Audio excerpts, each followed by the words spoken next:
Okay, today we're going to start with it's Yud Dalet Amud Aleph, 14a, and it's really in the middle of the page. It starts for Rabbi Yitzchak HaMinalei. Okay, see that it's not a new piece, but it's there's a little pause over there. We could start from there. Okay, we thank Hashem. We're able to learn Torah every day. It's list of learning. We should have the basic Mikdash. And learning for Shleima, for everyone that needs, Father, Nelly, and Moshe's here. How's the baby? Oh, Shem, she's good. Amazing. It's amazing. Getting some sleep? No. Not for what doesn't. Yeah.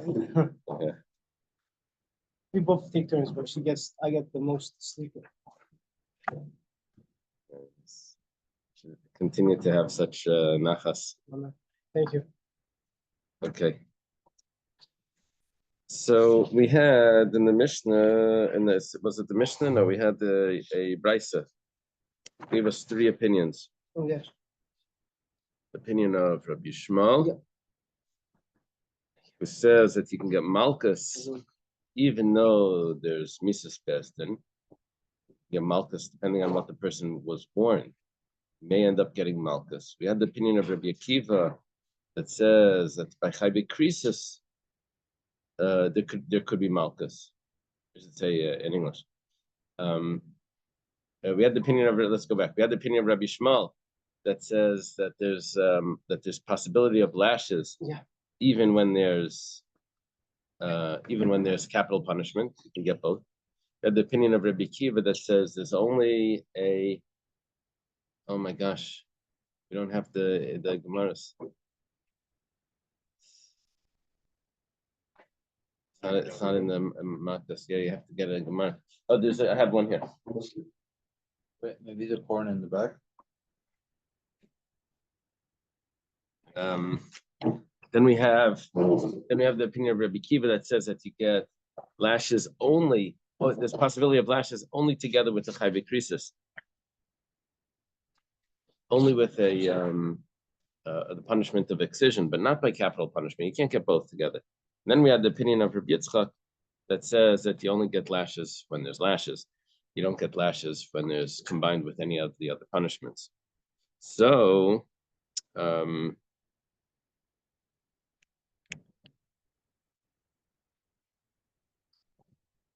see how to go through this carefully because there's a bunch of limudim and it goes back and forth. I have 1, 2, 3, 4, 5, 6 things that are being learned out. It's not a complicated Gemara, but it's just to make it clear. So let's go back to Rabbi Yitzchak. Let's go back instead of starting in the middle. Let's go back about 10 lines up. Rabbi Yitzchak, it's 4 lines from the top. Let's start from there. That will clarify, make it easier for us. Rabbi Yitzchak, there was by all the forbidden relations, it says that there's kares there. So why does it specify that there's kares if someone marries his sister? That's l'dunam b'kares v'lei malchus. It's coming to tell me this is called davar shahaya b'chlal. It's coming to tell me that something that was part of the rule but left the rule to specify a specific law. It's coming not to teach just about itself, but coming to teach about the entire rule, the everything. It's coming to teach me that there's only kares and no malchus. Why does it specify kares when someone lives with a sister? Is that there's only kares? Okay. Rabbanan. What do Rabbi Akiva and Rabbi Shmuel, those two other opinions that says that there is malchus by kares? What do they do with this pasuk of achaisei that specifies kares? Well, kares b'achaisei lamali. What do we do with that pasuk? So we say lachalik. Lachalik means that if someone violates a bunch of those prohibitions together, they get an individual punishment for each one, which would mean that what would be relevant would be if they committed the sin of living with the sister and with the other relative and with another relative, then they would end up getting individual. They would have to bring individual sacrifices. Okay, for each one, not just saying, well, you violated the general prohibition of don't live with a relative. No, each one individually, and that's the lechalik. It's similar to on Shabbos. We have, why does it say, why does it specify that you can't make a fire? At a machlekes, famous machlekes, Rabbi Shmuel and Rabbi Nassan, one that says lechalik. One says lachalik. That's coming to tell me that you get an individual punishment for each of the 39 halachas. Okay. Look at Rabbi Yochanan. Rabbi Yochanan says, Rabbi Yochanan, shemasan kulam b'helam echad chayav al kalachas v'achas. This is a similar Rabbi Yochanan, what he says by Shabbos, that if you do a bunch of prohibitions all in one go, so you have to bring an individual sacrifice for each one. A bunch of prohibitions and one forgetting. Okay, if you have one forgetting, this is prohibited, a bunch of prohibitions, so you have to bring an individual sacrifice for each one, even though it's all one forgetting. Not like we were speaking yesterday, we said, someone eats chaylev, yeah? Right? If someone eats chaylev, forbidden fat, so he takes a spoonful, he eats it. So now he's chayiv kares, if it was b'shegeg, he has to bring a chatas, eats another spoonful. So, 1 second, did he remember in the middle that this was usher? If he remembered in the middle it's usher, then he has to bring 2. If he doesn't remember in the middle, then he eats the whole plate. He only has to bring 1 because it's all one forgetting. But if it would be separate prohibitions of chaylev and dam and blood or whatever, a bunch of prohibitions, then he'd be chayiv in each one. Same thing in malachas of Shabbos. If he remembers in between, then even if it's the same one, same prohibition, he has to bring 2. But if he doesn't remember him, even it's one big forgetting. But if it's separate prohibitions, you have to bring a chatas for each one of those prohibitions. The same thing as by arayas. That's what the Rabbanan do with kares ba'achesek. With why it specifies kares ba'achesek, tell me that there's an individual punishment for each one. Rabbi Yitzchak, lechalik minali, where does Rabbi Yitzchak know that from? That sounds very important. It says, nafkale mel isha benidas tamasa. The pasuk says vel isha, into a woman. It didn't have to say vel isha. Could have said just nida, that a person shouldn't live with a nida. What does it say? Into a woman that is a nida. It's coming to add in l'chayav al kol isha v'isha. It's coming to tell me, according to Rabbi Yitzchak, it's coming to tell me that vel isha is coming to tell me that there's an individual punishment for each one. The Gemara asks the Rabbanan Nami, typically the Rabbanan also have vel isha by the nida, right? So that's if the Rabbanan could also use that to say that it's l'chalik, which means it divides it up, that each one gets an individual punishment. Gemara says, you're right, enachanami. Now Rabbi Yitzchak and the Rabbanan, both of them just freed up the kares ba'achesek. When he lives with his sister, that's a pasuk that's totally not necessary. So Rabbi Yitzchak used it to tell me that there's only kares. What do the Rabbanan do with that now? They said, what do they do with kares ba'achesek? So this is what we discussed yesterday, that Yechayev, if someone lives with his sister who's and who lives with his aunt or lives with his other aunt, all behelam echad. Says pshita, of course, those are separate prohibitions. His aunt and his father's sister and his mother's sister. There's different people. There's different prohibitions. The Gemara says,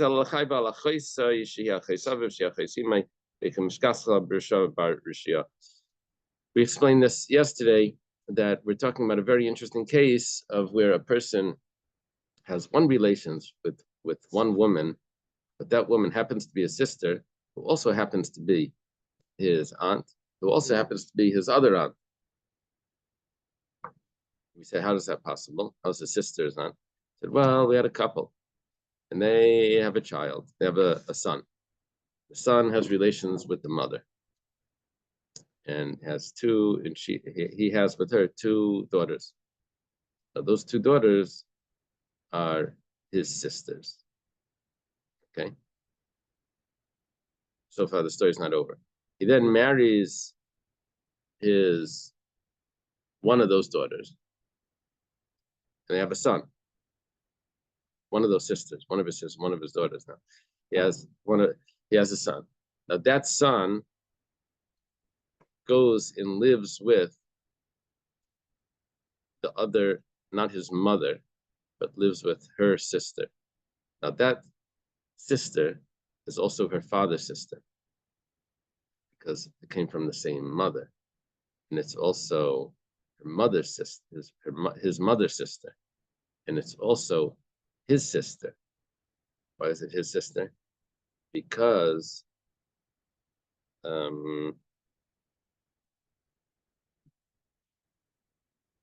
share the same father. It's his sister, it's his father's sister, and it's his mother's sister. So that one woman has all these three prohibitions on her. So it says Berisha Barishia. This is a wicked person, the son of a wicked person. The wicked person is his father who lives with his mother and two daughters, and he's the son of that relation with his father with one of the daughters, and he lives with his mother's sister and his father's sister and his sister, the other one, right? So it's coming to teach us that he's chayav for each of those prohibitions. He's chayav for each of those prohibitions. Okay. Now, that's where we're holding yesterday. Now, so we have a new law that the Rabbanan tell us from the prohibition of kares by the sister. Now, what do we do with Rabbi Yitzchak? Rabbi Yitzchak used kares by the sister to tell me that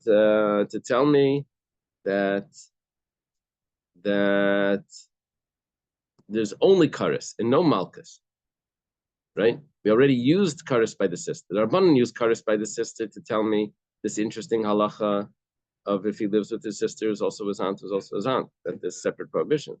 Where does Rabbi Yitzchak know that from? Because he uses that to teach me that there's only kares and no malchus. Rabbi Yitzchak Kaminale, where does Rabbi Yitzchak know this from? Nafkale mikal v'chaymer. He knows this from a kal v'chaymer. Take a look at this. The Tanya was started in a brisa. Amar Rabbi Kiva shaltius Rabbi Gamliel Rabbi Yeshua beitlas shel imam.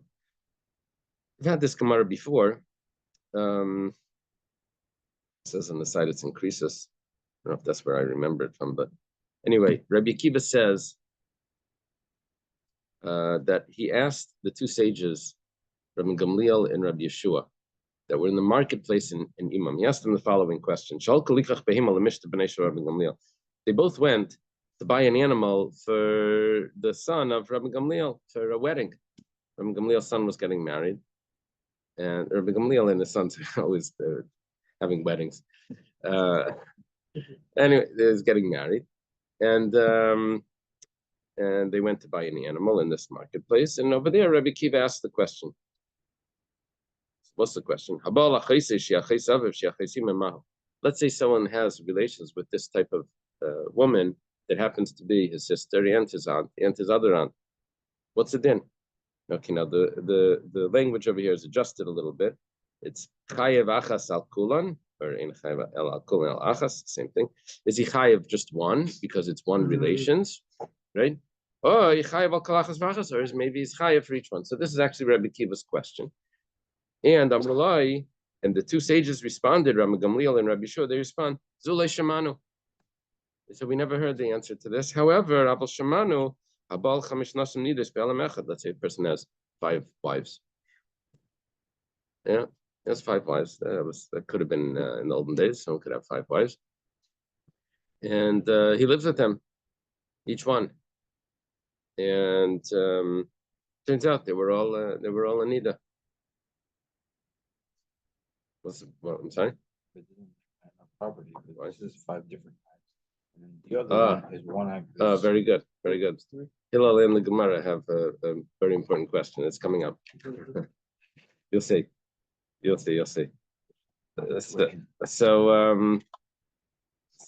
what's the halacha in this case? It's one aveira, right? It's a violation of the law of nida.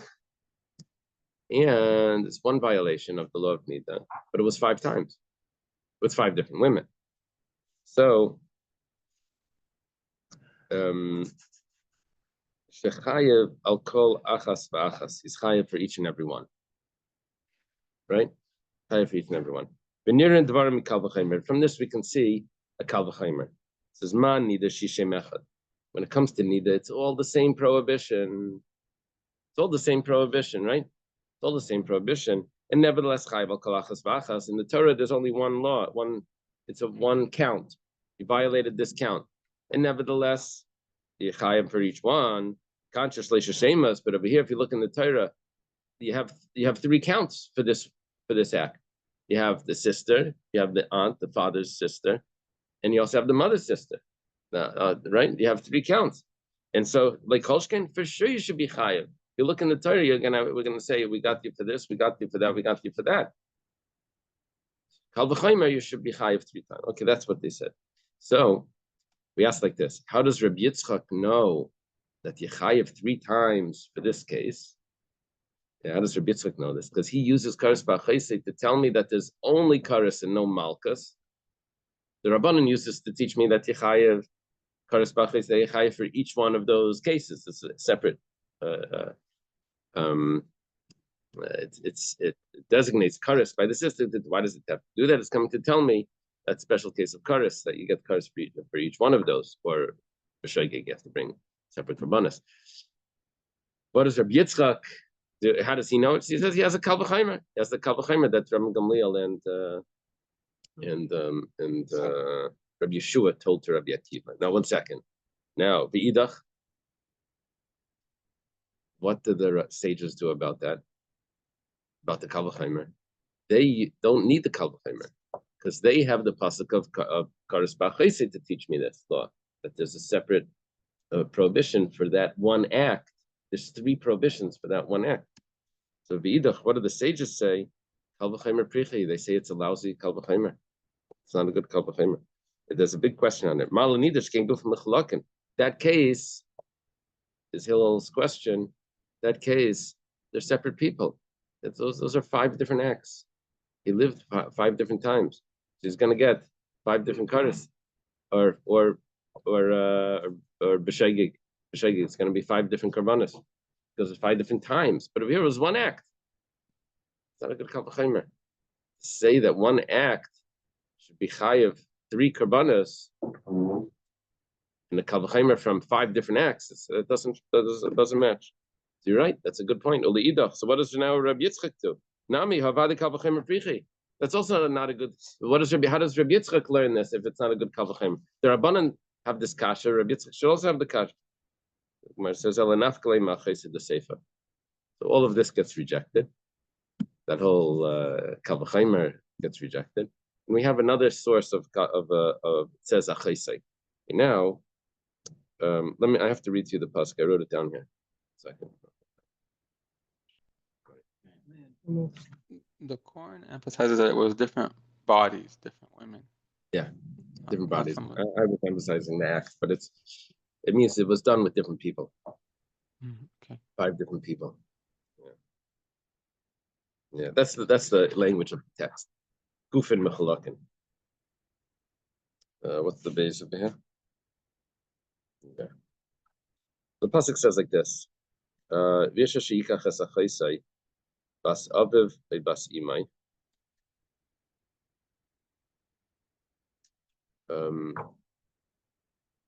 If a person marries his sister, or takes his sister, who's the daughter of his father or the daughter of his mother, he sees her nakedness. Vihi tiras ervasai, and she sees his nakedness. Chesedu. This is chesed. Now, what does chesed mean? Probably means abomination, but uses the term chesed. Remember to say that originally at the beginning of creation, this was kind of because it had to be that Cain had to marry his sister and Hevel had to marry his sister in order for there to be procreation, right? Well, and it says that they will be cut off. You see, it says kares here, right? Kares, if someone marries his sister, that was the kares that we were talking about. And then it finishes off, ervas achaysai gila. The nakedness of his sister, he uncovered. Avayni Yisa, he carries his sin.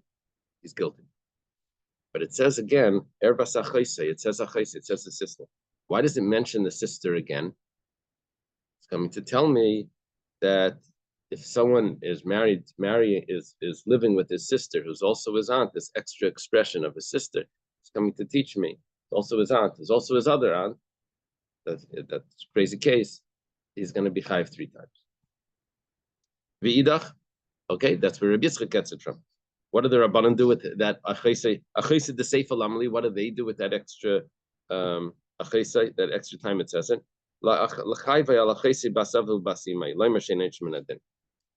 They say like this. They say that if you remember, the beginning of the pasuk says that a man that marries his sister, who's the daughter of his father, or the daughter of his mother. Notice the or.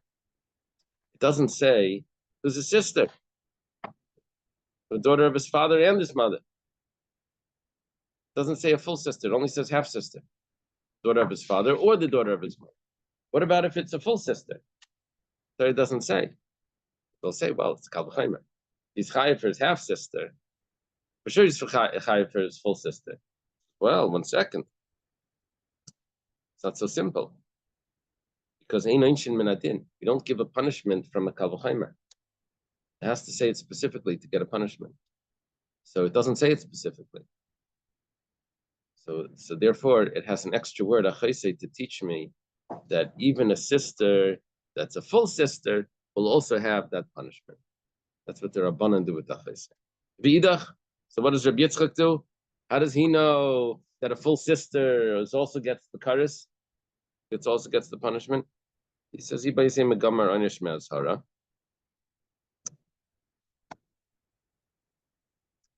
learns karis from the negative prohibition. Now, it doesn't actually say this because what happens is that the laws of the forbidden relations are repeated. It says it in Achri Mais and it says it again in Kedoshim. In Achri Mais it says, thou shalt not, thou shalt not. Let's read on Yom Kippur. Thou shalt not live with her, thou shalt not. Kedoshim, it says the punishment. Right? It says the punishment. But if you go back to Achri Mais, but there's a pasuk, also a pasuk of thou shalt not live with the sister, and it also says thou shalt not live with a sister, or that's the sister, the daughter of the father, or the daughter of the mother. It says also the or, but there is another source there. And Rashi quotes this. It says if someone lives with the daughter of his father's wife, and it uses the word achaischa, she is your sister. Now that extra word achaischa teaches me, it doesn't say daughter, father, daughter of the mother. It has an extra word achaisei by that case. We use that word achaisei to teach me that when it comes to the prohibition, that the prohibition is the same for whether it's a half sister or a full sister. Oh, so he says like this, that either I can learn, Rabbi Yitzchak is going to say, either I can learn that since the prohibition is the same, so too the punishment is the same. I can learn one from the other, right? It's not a kal v'chomer, but it's like a gzeir shava, right? I'm learning one from the other. Or I have another possibility where Rabbi Yitzchak is going to know that a full sister also has that same law. I can learn it from the beginning of the pasuk as well, because the pasuk says, "Ish ki yikach es achayse basaviv basimai." And really, all it needed to say was ki yikach es basaviv. Didn't have to say achayse. It should say just the daughter of his father. He lives with the daughter of his sister. That is the daughter. It doesn't have to say the sister. That is the daughter. Could just say the daughter of the father. So that means we have an extra word achayse even in this pasuk itself, in the beginning of the pasuk. Well, I have an extra word. So I can learn from that. What are we holding here? I'm going to learn from there that the same law is going to apply whether it's a half sister or a full sister. Is the outcome the same for both? Yeah. Half sister or full sister. No, I mean, by the case where it's the 3 and 1. 3 and 1, he's chayiv 3 times. But the punishment is the same. It's 3 different sacrifices. Well, I don't know how karas plays out 3 times. I'm not sure what happens there. But regarding when he's talking about he's doing it behelam echad, when one forgetting, it's no karas. When it's forgetting, karas is only b'mezid. When it's forgetting, then he has to bring sacrifices, right? B'shaygig and mezid. So the rule is that anything that's b'mezid karas is b'shaygig chatas. That's the rule. So here where we're holding now. if you want to follow through with this. Rabbi Yitzchak's main point over here, Rabbi Yitzchak's main point is that there's only kares if there's only by a prohibition that incurs kares, there's only kares and no malchus.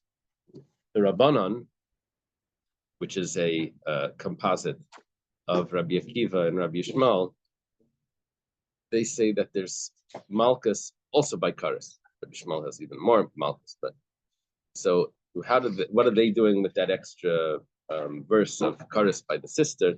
So that's what we've been doing. We started off saying that it's l'chalik. We said no, they don't need it l'chalik. They know it needed from so they learn l'chalik to divide it up.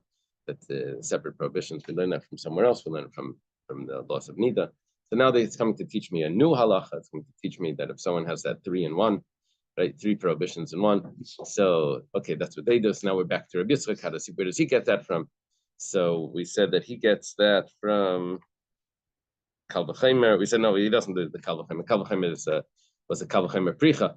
So we said he learns it from either Achaysid the Seifa or he learns it from Achaysid the Seifa. Okay, that's what we said. He learns it from Achaysid the Seifa. What do the Rabbanan do with Achaysid the Seifa?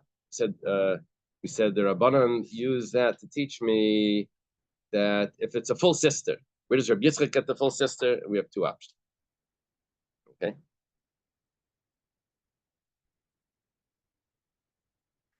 What is the Rabban going to do with those 2 options? Right, that's what we're holding now. B'idach, what do the Rabbanan do with the Achaysid the Reisha? Right, it says Ahumi baile lachalek kares lemefatim l'sach. Okay, now we're introduced to a new concept, which is called im eina yinyan. Im eina yinyan lazeh teneu lazeh. This means that if I have a prohibition, that it's not necessary because it already says it. So what we'll say is, well, I have another problem somewhere else. I'm missing a prohibition. I'm missing something. So if meina inyan lazeh, if it's not necessary for where it's written, I'll use it for another case similar to that, but it's not over there. It's not written clearly. So it says like this: the pasuk that that discusses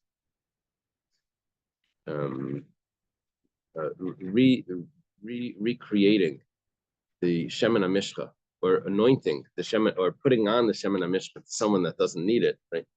So then the pasuk has one prohibition in both of those are in one pasuk. It says "Maskunte leisasu kamayo," right? Saradam leisach maskunte leisasu kamayo, and then it says kares. Do you have does it written over there where the pasuk is? Do you have it? What the source is for this pasuk? I'm on 14. 2018. What? Leviticus 2018. I don't think that's it. It's 2018, I mean 2017. No, that's the Or Exodus 30, 32. maybe Exodus 33. Tell me again, Exodus Exodus 30, 32. 32. That sounds more right. 32 is Al Basar Adam exactly. Al Basar Adam leYisach maskunt leisasu kamayo kaideshu kaidesh yelachem. So it says in one sentence, it says it should not be poured upon human flesh. You must not use the same formula to make anything else like it. It is holy. Any person that makes a mixture like it or puts it on his flesh will be cut off from his people. So it only says once kares by both of those prohibitions.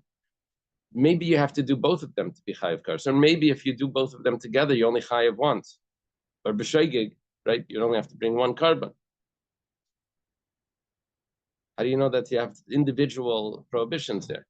As well, I have an extra pasuk backed by someone that marries his sister. It says over there achayse when it doesn't need to. And I don't need it to tell me that it's coming to tell me a full sister. Because I know a full sister from Achaysid the Seifa. So what am I going to do it with that extra pasuk? It's going to tell me to divide up this pasuk into 2, that those are individual prohibitions that will incur separate punishments. Okay, what does Rabbi Yitzchak do? This doesn't end, right? If you're taking notes, this you would have a chart over here with each one. What does the other one do with the other problem? So Savar Rabbi Elazar Rabbi Yishia. Rabbi Yitzchak is going to say he's going to follow Rabbi Elazar Rabbi Yishia. Dam Rabbi Elazar Am Rabbi Yishia. Kol makam shatamitzi shnei lav and b'karis echad chaluk neim lekarba. Well, what's going on over here now? We have a statement from Rabbi Elazar named Rabbi Yishia. If I have two times where it says "Thou shalt not," and it concludes with one karis at the end of them, it says it's divided for "Thou shalt not." It's also divided for the karban. I don't need a separate karis for each one. Once it says "Thou shalt not" twice, and so for example, in this pasuk that says "Al b'sar adam lo yisach," thou shalt not put it on flesh. In maskuntai, in its formula, lo yisasu kamayu, thou shalt not make the similar formula. So both of those have two "thou shalt nots, even though in the end it says v'nichras miyamav, just one karis at the end. It says it doesn't matter. I don't need to have a separate karis because "thou shalt not" already divides it up, and there's a separate automatically. I don't need an extra word from somewhere else to come and divide stuff. Well, Rashi, sorry. But if he only does one, is like No. It's coming to divide it up because it says that "thou shalt not" individually on each one. So each one is going to be a full prohibition, and if he does both of them, it's two prohibitions and two karas, which means two chatas. Yes, what would it have said? It wasn't divided. Both of them are an issue. I guess it could have said.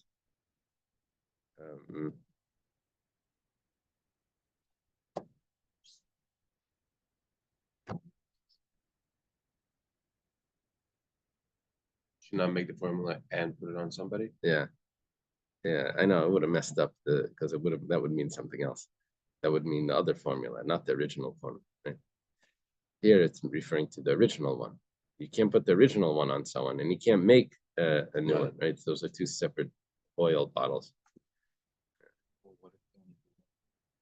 Then that's a prohibition. That's a full prohibition. Yeah. It means each one is an individual prohibition. Now, Rabbi Yitzchak gets that from Rabbi Elazar named Rabbi Yishia. I don't need a separate law to divide it up, but it's automatically divided because it says "thou shalt not." Now, Rashi points out if you don't need a separate law to divide it up, let's go back to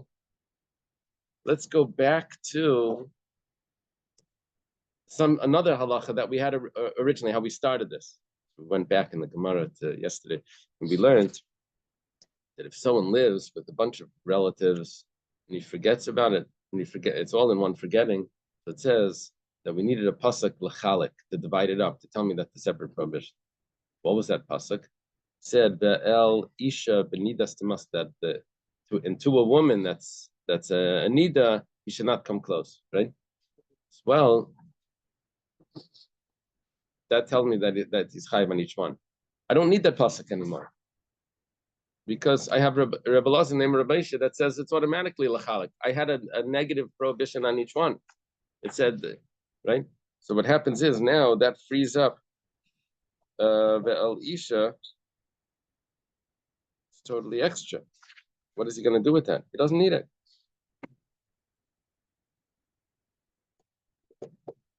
Okay, this just gets left hanging. Isha.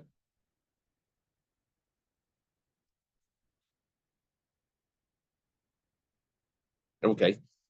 Biba Yisema, we have another way of dealing with this. What was our latest issue?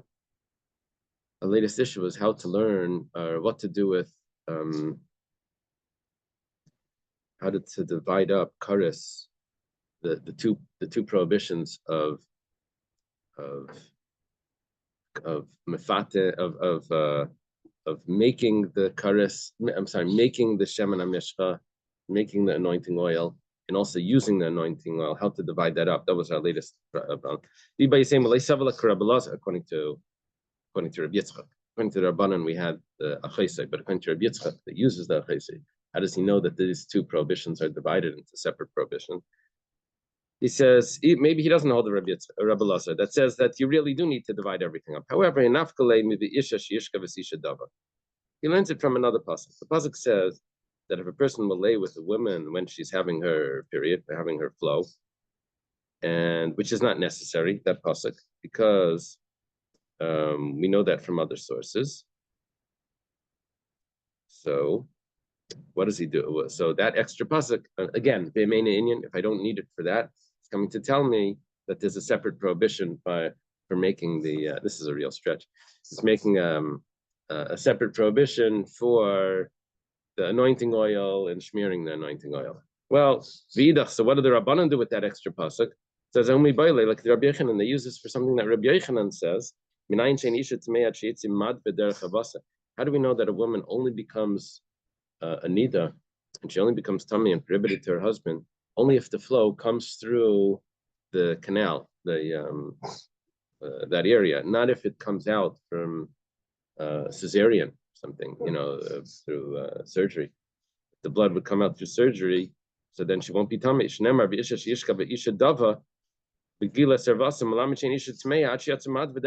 has to come through the canal, her private area. It can't come out through the other way. Well, where does Rabbi Yitzchak know that the Gemara leaves it off? I don't know. It doesn't finish. It doesn't conclude. Okay. The Gemara now says he doesn't agree with that. Okay, but it doesn't say where he knows that from. If you had another two cases in the Mishnah, I think there should be a chulu. Does your Gemara say chulu? Does it say etc.? And if someone, mine doesn't say it, but I think it should. Not because I have manuscripts, because it would just make sense.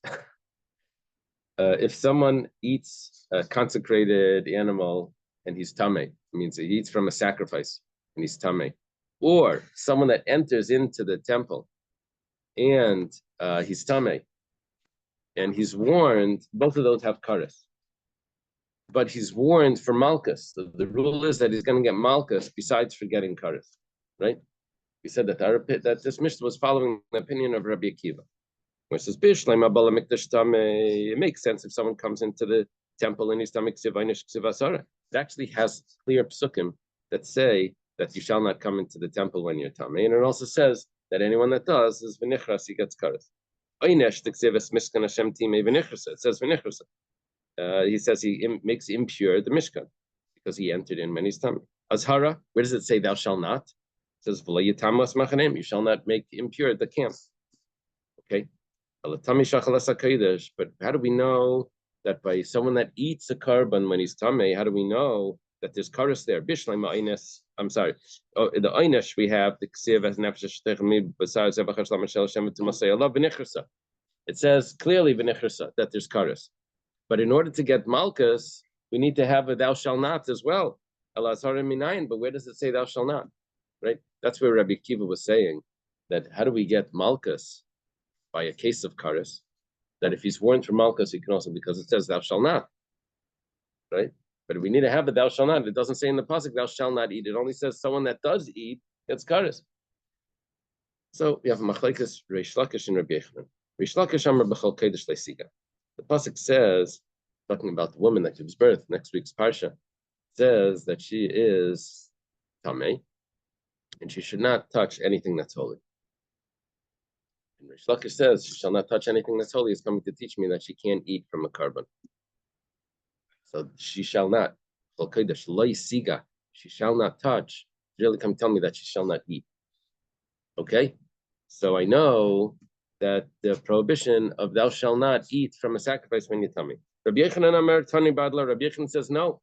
He says he has a source from Bardala, who was one of the sages. Asya Tamasi Tamasi. He has a Gzeir Shavah. It says in one place, over here it says by someone that eats from a sacrifice and he's tamei v'tamasei olav v'nichrasa. That's the pasuk that we quoted. That the impurity is on him and he has kares, the punishment of kares, excision. And it talks about someone that enters into the base of Mikdash when he's tamei. It says tamei yai tamasei bay, that the tumah is on him. Okay, and over there it says both. Over there it has both the kares and the prohibition. So the Gezeira Shava, the verbal analogy from entering the temple tamei carries over to someone that eats from a sacrifice, and it brings in, not only is there a karis by eating from the sacrifice, but there's also a negative prohibition. Okay, so it's two sources for eating from a sacrifice. Where did we get the prohibition from? Either it's a pasuk or it's a gzer shava. Rish Lakish says a pasuk, Rabbi Yechon says a gzer shava. Bishlam Rish Lakish leimak Rabbi Yechon gzer shava legamer. I understand that Rish Lakish doesn't learn like Rabbi Yechon because he never heard the gzer shava. The gzer shava you need to have from tradition. I'm always surprised by Gemara like this, because who's Rish Lakish's teacher? Rabbi Yechanan. Right? That's what I understood. That Rish Lakish learned by Rabbi Yechanan. He made him a Baal Tshuva, and he married his sister, and then he taught him. So he says, and by the way, I have a Gzer Shava for you. Rish Lakish doesn't have that Gzer Shava. Yeah, why not? Rabbi Yechanan's telling it. Anyway, okay. Gzer Shava Legamer. He didn't have it from his teacher. Now maybe they both learned by Rebbe or something. I don't know. Rabbi Yane, maybe. Elder Rabbi Yochanan, my time Alayamar Rish Lakish. And there's a Gemara, I think it was in Chulin, that's where we said that Rish Lakish asks Rabbi Yochanan, who's this Rav that everyone's talking about? Rav.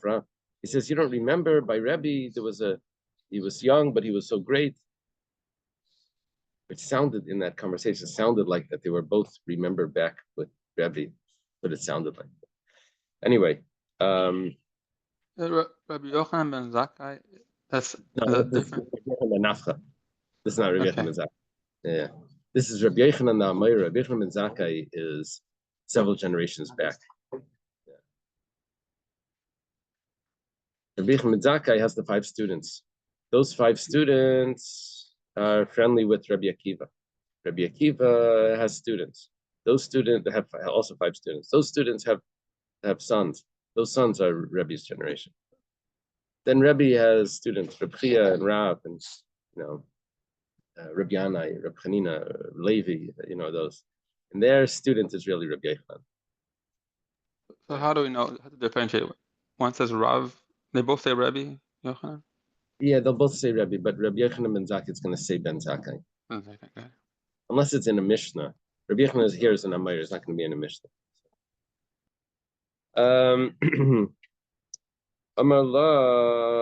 So our question is, why doesn't I get why Rish Lakish doesn't say like Rabbi Yochanan because he doesn't have the Gzer Sheva? Why doesn't Rabbi Yochanan say like Rish Lakish? What does he do? There's a pasuk. Amalach, Rabbi Yochanan will say, who was her lechuma? That pasuk that says that she shall not touch Kodesh is not talking about a sacrifice, and it's not talking about eating. It's talking about touching truma. You have to wait a little bit, and Gemara is gonna explain how that means truma. Just wait. Rish Lakish says har l'truma minala. Okay, so if Rabbi Yochanan has a rule that she can't eat or she can't touch truma, where does Rabbi Yochanan know? Because where does Rish Lakish know this? Because Rabbi Yochanan learns it from Kol Kodesh Leisiga. So he says nafkalei ish mizera Aaron v'tzeruah. Pasuk says that any man from the descendants of Aaron, that is a tzeruah,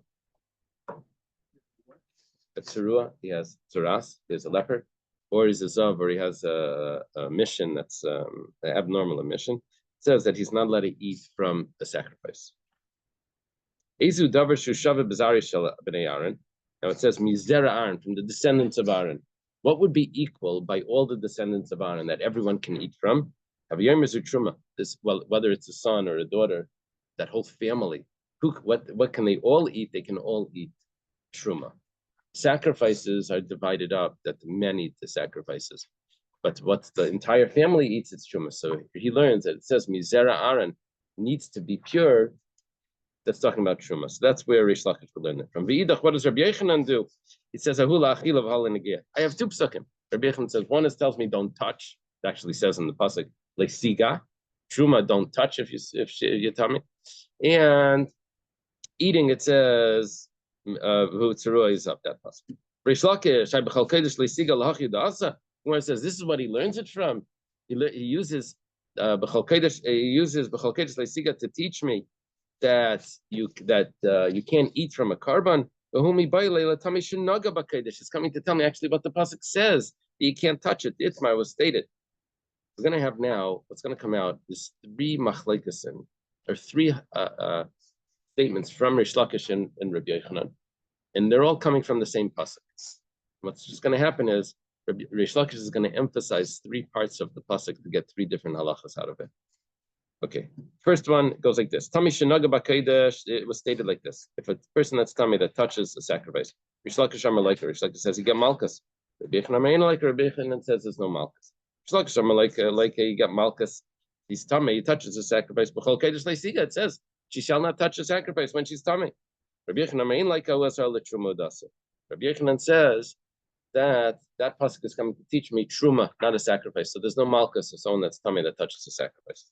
But our question now is, we said that this is coming to teach me that you can't eat from it. Now you're telling me you can't touch it. How do you know eating is a separate prohibition? Well, the Gemara says, "Tami shenaga b'kodesh midafka rachmana b'lashon negia azhar la'ichal askas kodesh lemikdash." I have to emphasize different parts of this pasuk. If I emphasize leisiga, that part of it is coming to tell me that you can't touch it. But if you continue on the pasuk, it says, "B'chol kodesh leisiga v'lemikdash leisavai," and you can't come into the temple. And since coming into the temple it has a comparison that you can't, that there's kares there in the prohibition, that takes me back also to eating, as we'll see shortly, that eating also is going to be a prohibition. Okay, so there's it's coming to teach me two things. One is not to touch, and another one is not to eat from a sacrifice. We could have said that the same thing. It could have been the language. Yeah. This was Lodlai Siga. Yeah, you take me back into the back last Gemara. But I have another source that Rish Lakish uses this for. It says, let's say someone does a double prohibition. First of all, he's tamei, he shouldn't be eating from sacrifices. Second of all, he ate from the sacrifice at a time when he wasn't allowed to eat from the sacrifice because the blood wasn't sprinkled yet. So do they cancel each other out, or is it a double problem? It says the Itmar is stated like this: if someone's tamei that eats from a sacrifice before the blood was sprinkled, Rish Lakish says malchus, Rabbi Yochanan says there's no malchus. You see, he says a special prohibition over here that it's coming to include someone that eats from a sacrifice before the blood was sprinkled. Now you're telling me it's coming to teach me after the blood was. Well, it's coming to include that as well. Both. Rabbi Yochanan Amar Eina like Rabbi Yochanan Tamei Damakra Tamasai Tamasai Chitziv Tamasalachas Rikud Diksiv. Rabbi Yochanan says that because where do I know the source that you're not allowed to eat from a sacrifice? I learned it from entering the temple, and that would only and it's talking about Tamasai by touching the sacrifice. No, Tamasai by eating from the sacrifice. By the kares, right? The kares is talking about after the blood was sprinkled. So to the prohibition is after the blood was sprinkled. So we answered the question like this: where does he know the negative prohibition of eating from a sacrifice? It says the word kol. Kol b'chol kodesh leisiga. It's coming to teach me also that there's a negative prohibition to eat from a sacrifice. Tani Kavasei the Rish Lakish. We have actually a source that supports Rish Lakish. Can't touch anything that's holy. It's a prohibition to someone that eats it. Again, maybe it's talking about someone that's touching.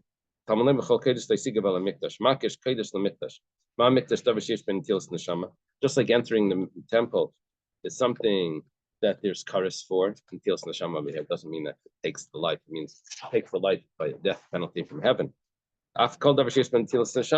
Also, when it's talking about touching, it's talking about something that takes that there's kares. Even a gia, but if it's only referring to touching, netilas neshama is the kares. If someone touches a sacrifice, there's no kares by touching the sacrifice. Ela b'achila must be talking about eating. So okay, that's the source over here, which we mentioned before. Where does he get that b'chol kodesh leisiga teaches me that it's talking about eating, even though it says touching? We learn that from because it needs to be something that has kares. And kares is only by eating, not by touching. Okay. Let's leave this here. Thank you. Thank you. Let's see if that recorded.